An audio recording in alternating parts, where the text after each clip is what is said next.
നമ്മളൊരു 500 രൂപയ്ക്ക് മീൻ മേടിച്ച് വീട്ടിൽ കൊണ്ടുവന്ന് കട്ട് ചെയ്ത് ക്ലീൻ ചെയ്ത് വേസ്റ്റൊക്കെ മാറ്റിയെടുക്കുമ്പോൾ ഒരു 350 രൂപയുടെ ഫ്രഷ് മാത്രമാണ് കിട്ടാറുള്ളത്. അവിടെ നഷ്ടം നമുക്ക് മാത്രമാണ് ആലോചിച്ച് നോക്കുക. ചെറു ബോട്ടുകളിൽ നിന്ന് ചൂണ്ടയ്ക്ക് പിടിക്കുന്ന മീനുകളാണ് ഇവിടെ കൂടുതലും ഉള്ളത്. നമുക്കെല്ലാവർക്കും അറിയാം, ബോട്ടുകൾ ചുരുങ്ങിയ സമയം കൊണ്ട് മീൻ പിടിച്ച് കരയിൽ തിരിച്ചെത്തുന്നു. അതുകൊണ്ട് തന്നെ കെമിക്കൽ ഫ്രീ ആണ്, ഫ്രോസൺ ചെയ്ത് പ്രിസർവ് ചെയ്യാത്ത മീനുകളാണ് ഇവർ നമുക്ക് തരുന്നത്. ട്രിവാൻഡ്രത്തെ പല സ്ഥലങ്ങളിലും ലൈലോയ്ക്ക് ബ്രാഞ്ചസ് ഉണ്ട്. അങ്ങനെ വിഴിഞ്ഞത്തുള്ള ഇവരുടെ ഫാക്ടറി വിസിറ്റ് ചെയ്ത് അവിടെ കണ്ട ചില കാഴ്ചകൾ പറയാം. കുടിവെള്ളത്തിലാണ് മീൻ കഴുകുന്നത്. കട്ട് ചെയ്ത് ക്ലീൻ ചെയ്ത മീനിൽ വേസ്റ്റ് ഒട്ടും തന്നെ ഇല്ലെന്ന് ഉറപ്പുവരുത്തിയതിനു ശേഷമാണ് പാക്ക് ചെയ്യുന്നത്. മീൻ ഉടയാതിരിക്കാൻ വാക്യൂം പ്രഷർ പാക്കിംഗ് ആണ്. നമുക്ക് നഷ്ടം വരുന്നില്ല. ഈ ഒരു ക്വാണ്ടിറ്റിക്കാണ് ലൈലോ ക്യാഷ് ഈടാക്കുന്നത്. ഇത് വാങ്ങേണ്ടത് പ്ലേ സ്റ്റോറിൽ അല്ലെങ്കിൽ ആപ്പ് സ്റ്റോറിലുള്ള ലൈലോ ആപ്പ് വഴിയാണ്. അതാ ദിവസത്തെ മീനിന്റെ അവൈലബിലിറ്റി അനുസരിച്ച് ക്ലീൻ ചെയ്ത മീനിന്റെ റേറ്റും ഓഫേഴ്സും എല്ലാം കൃത്യമായിട്ട് കൊടുത്തിട്ടുണ്ടാവും. 1 മണിക്കൂറിനകത്ത് തന്നെ മീൻ ഇവർ വീട്ടിൽ ഡെലിവറി ചെയ്യും. ട്രാക്ക് ചെയ്യാനുള്ള ഓപ്ഷൻ എല്ലാം ആപ്പിൽ തന്നെ അവൈലബിൾ ആയിരിക്കും. ലൈലോ ആപ്പ് ഇൻസ്റ്റാൾ ചെയ്ത് എന്റെ ഈ കൂപ്പൺ കോഡ് ഉപയോഗിച്ച് പർച്ചേസ് ചെയ്യുന്ന ആദ്യത്തെ 100 പേർക്ക് നല്ല ഓഫറും ഇവർ തരുന്നുണ്ട്. ഇനി ഞാൻ ഇവിടെ നിന്ന് എന്തൊക്കെ മേടിച്ചുവെന്നും അതുകൊണ്ട് എന്തൊക്കെ ചെയ്തുവെന്നും നമുക്ക് നോക്കാം. ലൈലോ ആപ്പിൽ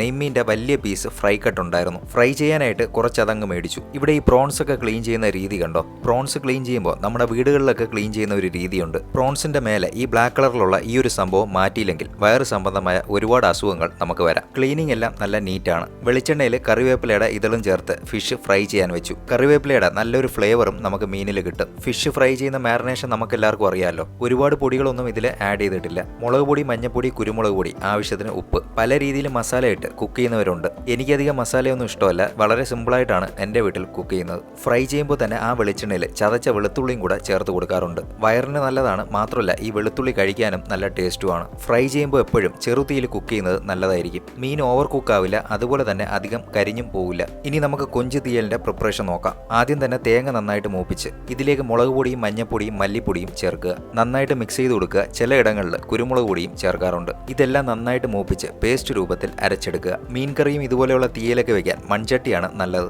വെളിച്ചെണ്ണ നന്നായിട്ട് ചൂടായി കടുക് പൊട്ടിയതിന് ശേഷം വറ്റൽമുളകും കരിവേപ്പിലയും കൂടെ ഇട്ടൊന്ന് മൂപ്പിക്കുക. ഇതുപോലെ തന്നെ ഉണ്ടാക്കണമെന്നൊന്നുമില്ല. പല സ്ഥലങ്ങളിലും പല രീതികളായിരിക്കും. വറ്റൽമുളക് മൂത്തതിന് ശേഷം ഇഞ്ചിയും പച്ചമുളകും ചെറിയ ഉള്ളിയൊക്കെ ചേർത്ത് കൊടുക്കാം. ചെറിയ ഉള്ളി അത്യാവശ്യം നല്ല രീതിയിൽ ചേർത്ത് കൊടുക്കാം. തീയൽ അത്യാവശ്യം തിക്കായിരിക്കും. 3-4 മിനിറ്റോളം ഇളക്കി കൊടുക്കേണ്ടി വരും. അതിനുശേഷം തക്കാളി ചേർക്കാം. നന്നായിട്ട് മിക്സ് ചെയ്ത് തക്കാളി കുക്കായി വരുന്ന സമയത്ത് നമുക്ക് പ്രോൺസ് ആഡ് ചെയ്യാം. ഞാൻ 1/2 കിലോ പ്രോൺസ് ആണ് മേടിച്ചത്. മൊത്തമായിട്ട് ഇടുന്നുണ്ട്. ഇതും നല്ല രീതിക്ക് മിക്സ് ചെയ്ത് കൊടുക്കുക. ഇനി നമുക്ക് പ്രോൺസ് കുക്കാവാനുള്ള സമയം കൊടുക്കണം. ആവശ്യത്തിന് വെള്ളവും ചേർത്ത് അടച്ചു വെച്ച് കുക്ക് ചെയ്യാം. തീയലായതുകൊണ്ട് വെള്ളം ലേശം കൂടിയാലും പ്രശ്നമില്ല. ഇടയ്ക്ക് ഇങ്ങനെ ഇളക്കി കൊടുക്കുന്നത് നല്ലതായിരിക്കും. പ്രോൺസ് പെട്ടെന്ന് കുക്കാവും. ഒരു 5-10 മിനിറ്റ് കഴിഞ്ഞ് പുളിവെള്ളവും കൂടെ ചേർത്ത് കൊടുക്കാം. ഇനിയാണ് നമ്മൾ തേങ്ങ വറുത്ത് അരച്ചു വെച്ച ആ പേസ്റ്റ് ചേർക്കാനുള്ളത്. നന്നായിട്ട് ഇളക്കി തിളച്ച് വരുമ്പോൾ ആവശ്യത്തിന് ഉപ്പും കൂടെ ചേർക്കുക. ചെറുതീയിൽ ഒരു 5 മിനിറ്റും കൂടെ അടച്ചു വെച്ച് കുക്ക് ചെയ്യുക. തുറക്കുമ്പോൾ ഈ ഒരു അവസ്ഥയിലായിരിക്കും. കളറൊക്കെ മാറി നല്ല ഒരു കൺസിസ്റ്റൻസിയിലായിരിക്കും. ഗ്രേവി കൂടുതൽ വേണമെന്നുള്ളവർക്ക് ഈ സമയത്ത് തന്നെ ഗ്യാസ് ഓഫാക്കി യൂസ് ചെയ്യാം കേട്ടോ. എനിക്ക് കുറച്ചും കൂടെ തിക്കായിട്ടുള്ളതാണ് ഇഷ്ടം. കുറച്ച് തിക്കാവാനായിട്ട് 1-2 മിനിറ്റും കൂടെ തുറന്നു വെച്ച് പാചകം ചെയ്യുന്നുണ്ട്.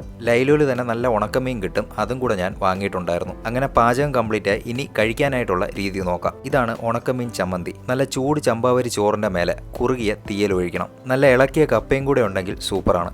ഇതിലേക്ക് കപ്പയും ആ ഉണക്കമീൻ ചമ്മന്തിയും കൂടെ ചേർത്തൊന്ന് മിക്സ് ചെയ്യുക. ഇനി നമുക്ക് ആദ്യം ഫ്രൈ ചെയ്ത് വെച്ചിട്ടുള്ള നെമ്മീനും കൂടെ ചേർത്തൊന്ന് കഴിച്ചു നോക്കാം. നല്ല ചൂടാണ്. ആ മീനിന്റെ ഫ്രഷ്നെസ് കണ്ടോ? ഞാൻ ആദ്യമേ പറഞ്ഞതുപോലെ ചെറുതീയിലാണ് കുക്ക് ചെയ്തിട്ടുള്ളത്. അധികം കരിഞ്ഞും പോവില്ല. ഈ മീനിന്റെ റിയൽ ടേസ്റ്റും നമുക്ക് കിട്ടും. മീന് നല്ല ഫ്രഷാണ്. കൂടെ തീയലും നല്ല ടേസ്റ്റ് ആയിരുന്നു. നിങ്ങളെ കൊതിപ്പിക്കുകയാണെന്ന് വിചാരിക്കരുത്. ഞാൻ ഇങ്ങനെയൊക്കെ കഴിക്കാറുണ്ട്. കപ്പയും തീയലും കുറച്ച് ഉണക്കമീൻ ചമ്മന്തിയും കൂടെ ചേർത്ത് കഴിച്ചിട്ടുള്ളവർക്കറിയാം ഇതിന്റെ ടേസ്റ്റ്. ചിലർക്ക് ഇഷ്ടപ്പെടില്ല. എങ്കിലും പറയാം, നന്നായിട്ട് ഇതുപോലെ കുഴച്ച് തന്നെ കഴിക്കണം. ഇനി നിങ്ങളുടെ വീട്ടിൽ കൊഞ്ച് തീയലൊക്കെ വെക്കുമ്പോൾ ഇതുപോലെ ഒന്ന് ട്രൈ ചെയ്ത് നോക്കിയോ. കിടിലം ടേസ്റ്റാണ്. എരിവും പുളിയും ഉപ്പും എല്ലാം കൃത്യമായിട്ട് ഉണ്ടാവും. അപ്പോൾ ലൈലോ ആപ്പ് ഇപ്പം തന്നെ നിങ്ങളുടെ ഫോണിൽ ഡൗൺലോഡ് ചെയ്ത് നല്ല ഫ്രഷ് മീനുകൾ മേടിച്ചോളൂ.